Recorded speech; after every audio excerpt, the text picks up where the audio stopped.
Step by step belajar aljabar bersama 3 menit mencari ilmu.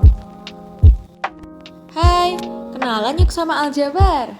Aljabar merupakan ilmu matematika yang analisisnya menggunakan huruf atau biasa kita sebut variabel. Contohnya A plus 2B sama dengan 10 atau 2A plus 5. Nah, tapi apa gunanya belajar aljabar sih? Malah bikin makin pusing nantinya. Aljabar memiliki manfaat di kehidupan sehari-hari, seperti untuk menghitung keuangan, merencanakan kebutuhan, jadinya makin hemat, dan membuat perangkat lunak, misalnya dengan membuat aplikasi YouTube yang kalian tonton, dan juga memperkirakan jarak menggunakan Gmaps. Nah, udah tahu kan gunanya aljabar? Yuk belajar lebih jauh tentang aljabar. Aljabar terdiri dari beberapa bagian, yaitu ada variabel yang nilainya dapat berubah-ubah, biasanya diwakili oleh huruf, misalnya X, Y, A, dan B, yang biasanya ditemani oleh koefisien yang merupakan bilangan di depan variabel, dan ada konstanta yang berupa angka dengan nilai yang tetap. Selanjutnya kita akan belajar mengenai sifat-sifat aljabar. Yang pertama ada sifat komutatif, yaitu posisi berubah tetapi tidak berubah hasil. Contohnya X kali Y sama dengan Y kali X. Lalu yang kedua ada sifat asosiatif, yaitu dapat dikelompokkan kembali tanpa mengubah hasil. Contohnya X tambah Y dalam kurung tambah Z sama dengan X tambah dalam kurung Y tambah Z. Lalu ada juga sifat distributif, yaitu operasi perkalian menjadi pengurangan dan penjumlahan. Misalnya X dalam kurung B kurangi C sama dengan X kali B kurangi X kali C. Kita harus ingat konsep bahwa huruf sama maka nilai sama dan huruf beda maka nilai beda. Contohnya X sama dengan X, tapi X tidak sama dengan Y. Contohnya sebagai berikut.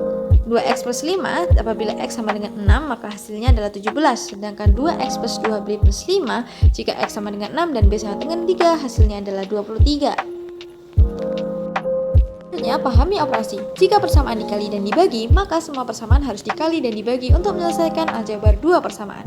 Misalnya seperti pada contoh 2X plus 3Y sama dengan 23, X plus 2Y sama dengan 14, itu harus disamakan dulu. Jadi X tambah 2Y sama dengan 14 kali 2. Setelah salah satu dari variabel disamakan, yaitu X-nya, sehingga X-nya bisa dikurangi dan hasilnya 0, maka didapatkan nilai Y, dan nilai Y adalah 5.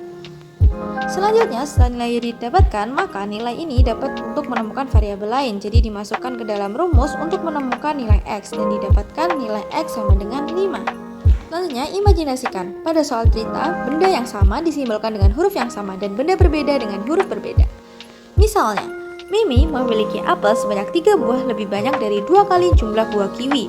Apabila buah apel dan buah kiwi Mimi di total sejumlah 18, maka berapa jumlah buah kiwi dan apel Mimi? Yang pertama, ubah benda jadi variabel, misalnya apel adalah A dan kiwi adalah B, sehingga didapatkan rumus A sama dengan 3 plus 2B, A tambah B sama dengan 18. Yang kedua, diselesaikan dengan cara substitusi. Jadi nilai A sama dengan 3 plus 2B dimasukkan ke persamaan yang satunya, jadi 3 plus 2B tambah B sama dengan 18. Yang ketiga, hitung persamaan hingga didapatkan salah satu nilai variabel. Jadi tadi nilai B-nya dihitung dan dicari, ditemukan hasilnya adalah 5. Selanjutnya setelah B bertemu, maka B dapat dimasukkan ke dalam rumus untuk mencari A. Misalnya dengan rumus A sama dengan 3 plus 2B atau A tambah B sama dengan 18, sehingga dihasilkan A sama adalah 13 dan B adalah 5. Sekian belajar hari ini, terima kasih.